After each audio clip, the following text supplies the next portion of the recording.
Hello guys and welcome back to my channel, and today I'm going to show you how you can remove a green screen from a footage in Davinci Resolve. So as you can see, I already have a green screen footage in my timeline. So for removing the green screen, what you have to do is just simply click on your effect panel over here. Then in the effects panel, just simply search 3D. So you will find 3D in the open effects panel over here.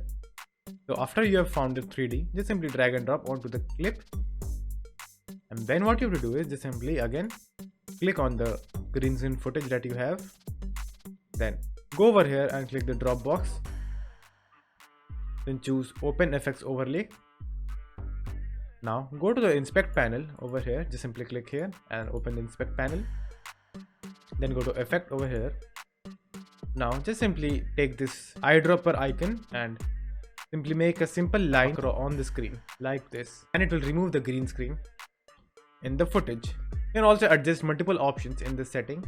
You can just simply check that out also, but for now that's it. So thank you for watching, and do like and subscribe to my channel, and take care.